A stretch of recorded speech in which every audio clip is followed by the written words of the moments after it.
Hey everybody! Welcome back! Yes!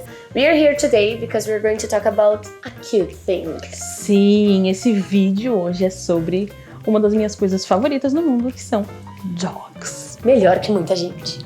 That's true. Ok, a gente vai falar about dogs, mas na verdade expressões em inglês que tem essa palavra, né? Que usam a palavra dog. E a gente vai tentar te explicar o porquê dessas expressões existirem. Exatamente. E primeiro, né, a gente estava falando antes, a nossa inspiração principal para falar sobre dogs hoje foi o doguinho que a gente adotou aqui na Talkers, né? E a gente tá à procura de um nome para ele. Então, se você quer ganhar, pelo menos tentar ganhar, se você é criativo, quer ganhar um brinde super especial da Talkers, entra lá no nosso Instagram, no @TalkersIdiomas, e deixa a sua sugestão de nome pro nosso doguinho lindo. Yes, o mais criativo vai ganhar o dog com o nome, vai, né? Como prêmio, o dog vai levar esse nome e ainda vai ganhar um mimo da Talkers. Exactly. E lá, de quebra, ainda você vai ver, além de muitos posts legais com a gente, com outras pessoas, conteúdos legais, vocês vão ver também os stories que a gente faz do dog aqui na school, com os alunos, com os teachers, Yes. and etc. But, let's start? Let's start. Come on.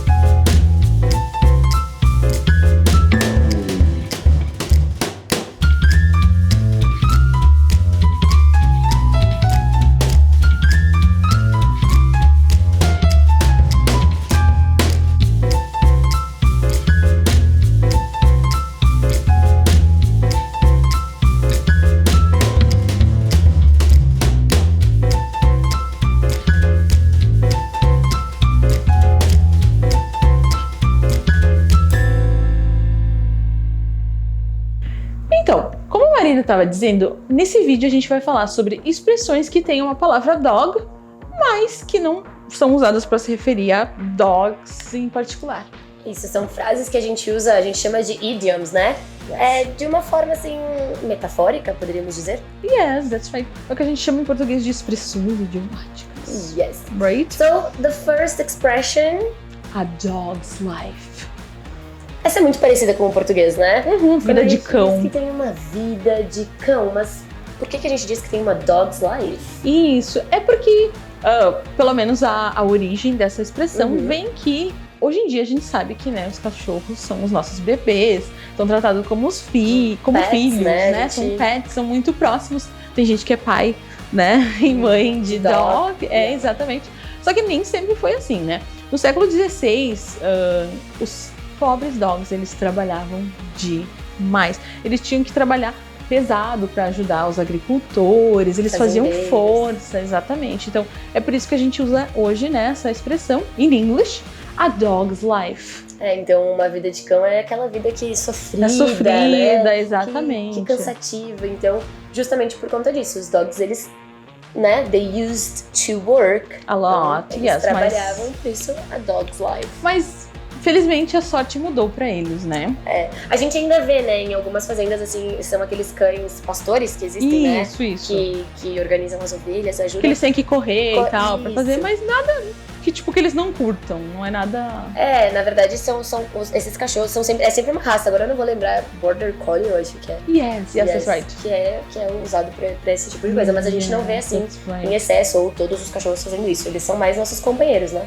Isso, é verdade. E só uma última curiosidade em relação a essa expressão.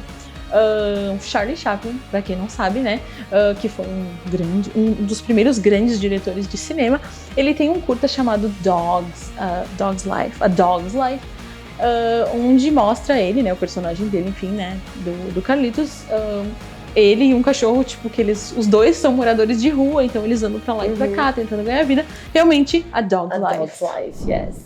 Não, a próxima expressão é uma expressão que a gente tem uma parecida no português, mas não com animals, né? Em inglês a gente tem a expressão que é It's raining cats and dogs, né?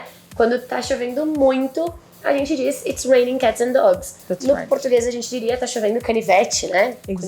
Quando tá chovendo muito, né? E é barulhento e tal. E são muitas origens, assim, né? Tipo, existem muitas histórias em relação do porquê. Como assim? Porque quando eu conto pros alunos de Raining Cats and Dogs, eles falam assim, como assim? Tá chovendo caindo gato e cachorro? Gato e cachorro do céu. Tem a ver, uma das histórias que eu sei é por conta de... Existe, né, uma lenda, um mito, enfim, do norte europeu, que fala que os gatos seriam como a chuva e os cães como o vento. Então, por causa do barulho, né? Também falam que o barulho da briga dos dois também é o mesmo barulho quando chove bastante, né? Ok. Já eu ouvi uma outra história uma vez sobre essa expressão, que dizia que antigamente, né, naquelas casas mais simples, onde a estrutura não era tão favorecida, quando de dia, que fazia sol, os gatos e os cachorros de rua acabavam indo dormir no telhado das casas, E aí, porque, né, o telhado a gente sabe que ele absorve, né, o calor do dia. E aí, quando começava a chover, por conta da falta de estrutura dessas casas, quando dava uma tempestade muito forte, esses gatos e cachorros que estavam dormindo no telhado acabavam caindo para dentro das casas. Então, né, também ouvi que essa expressão veio dali, porque então como se tivesse cats and dogs. Isso, como se tivesse literalmente caindo cachorro e gato dentro da casa das pessoas. E sabe que quando eu primeiro aprendi essa expressão, eu achei que nossa, deve ser aquelas expressões que tipo ninguém usa. Mas quando eu estudei em Nova York, um dos meus professores um dia, né, tipo, tava chovendo bastante, e aí ele falou pra gente, né, guys, today's raining cats and dogs. E daí tinha gente que não conhecia, daí ele explicou, né, é uma expressão que a gente usa, blá, blá, blá, blá, blá.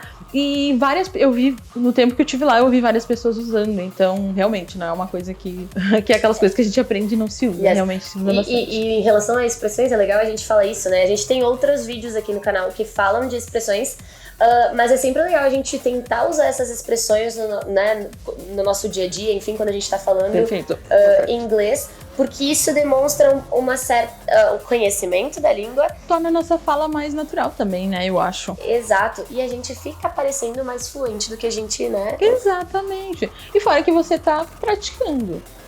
Uma dica, inclusive, é escrevam essas frases, né? E tentem colocar elas em algum contexto da sua vida. Tenta usar elas no seu dia a dia, de verdade. It's Raining Cats and Dogs é muito fácil de ser usado, né? No dia que estiver chovendo bastante, você manda Oh my gosh, it's raining cats and dogs. Fácil de usar. That's right. A próxima expressão que a gente trouxe aqui hoje pra esse vídeo é Let sleeping dogs lie. Oh, yes. Então aqui, né, de deixar o cachorro que tá lá deitadinho, exatamente, literalmente, né? Tu não vai mexer com o cachorro que tá lá. Não mexe com quem tá quieto. Ainda mais se for os meus cachorros. Os meus cachorros, sério. Eles são bravos. Principalmente a Cacau. A Cacau ela fica totalmente doida. Né? E personalidade, né? Personalidade forte.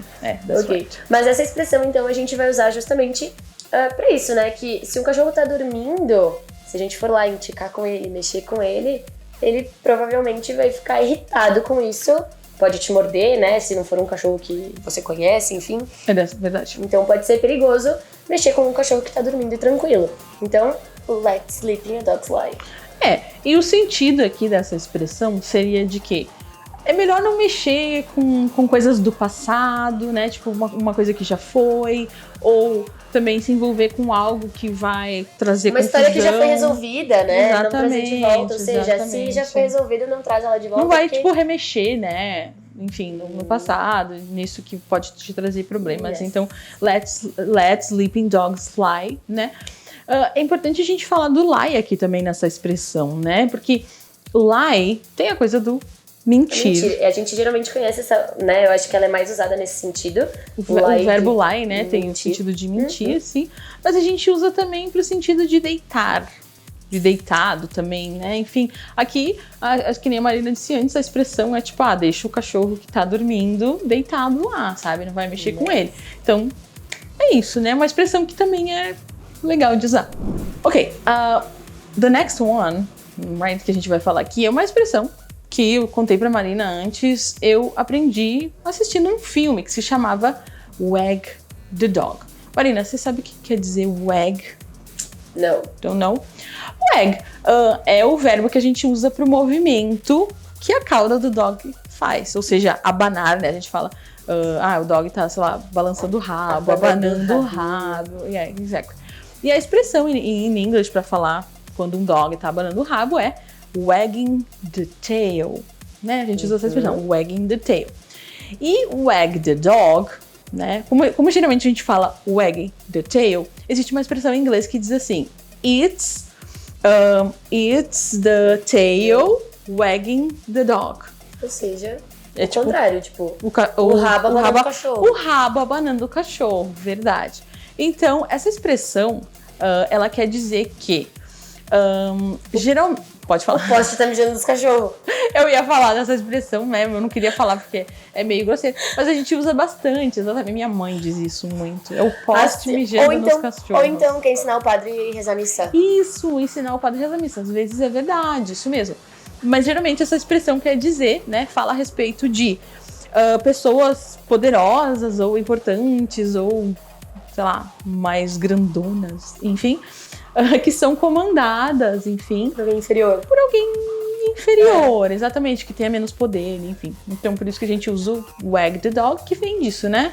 A expressão completa seria it's the tail wagging the dog. É o rabo abanando o cachorro. Okay, very nice, interesting, this one. Now, the next expression is dog eat dog, né? Cachorro come cachorro. Isso, exatamente. Né? E a gente usa essa expressão num contexto de quando tem competitividade em algum... Por exemplo, no trabalho. Então, onde as pessoas, né... É principalmente usada no mundo corporativo, eu acho. Furar o olho da outra, às vezes? Exatamente. Furar o olho, pisar em cima das pessoas. Puxar o tapete, a gente fala também, né? Então, o dog eat dog se refere, como a Ana disse, a essa competitividade. Por exemplo, aqui, de saída eu me lembro da situação de uma entrevista de emprego. Ah, sim, as pessoas que estão... Quando a gente... Existe aquelas entrevistas de emprego coletivas, né? Tá todo mundo ali, dog eat the dog. Tipo, todo mundo... Tipo assim, todo mundo fingindo assim, amiguinhas. Tipo, na verdade, tá todo mundo... Dogs eating dogs. Dogs eating dogs, yes, that's it. A próxima e a última expressão de hoje é hair of the dog. Mas como assim, pelo de cachorro? Yes. O que tem a ver com isso? Strange, right? Yes. Primeiro pra gente entender, antes de dizer o que ela significa literalmente, o hair of the dog é um nome que a gente dá para aquele hábito. Existe um mito, enfim, um dizer, uma crença de que quando você tá de ressaca, ou seja, você bebeu muito no dia anterior, o jeito de curar essa ressaca é beber mais álcool no dia seguinte. Exatamente. E a isso a gente dá o nome de hair of the dog. Exatamente. Mas por que hair of the dog? Well, acontece que as pessoas, em algumas crenças também, eu diria. Culturas também, eu acho. Acreditam que pra curar a mordida de um cão, né, que passa raiva, é necessário pegar o hair, o pelo daquele cão, pra colocar em cima da mordida e assim ele vai ser curado. Ou seja, é como se a gente fosse falar, né, usar do veneno da cobra. A gente sabe que o veneno da cobra é a cura, né, pra picada da cobra. E aí se acreditava, então, que... Acho que era...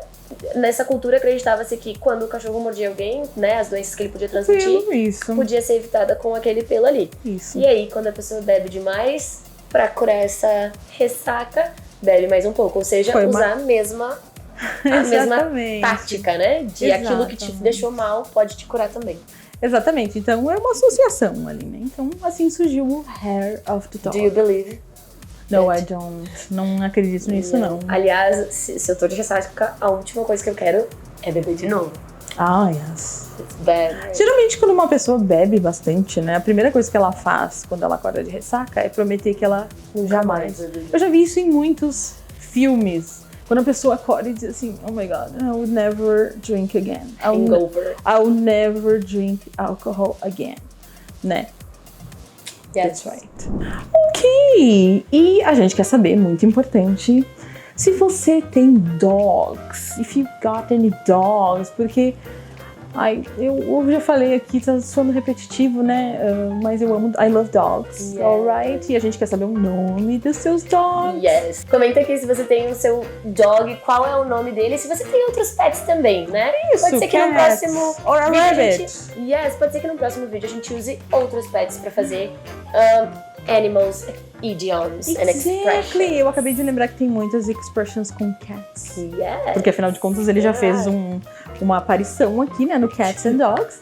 Yes. Alright, mas that's right, ok? E também eu quero saber nos comentários o que você achou dos nossos dogs. Porque vocês viram, né, fotos aqui dos nossos dogs. Alright? Curte, compartilha, comenta que a gente vai ficar bem feliz de receber o feedback de vocês. That's right! E não esquece de seguir a gente no @tocasdeidiomas no Instagram. Alright? See you, bye. Bye.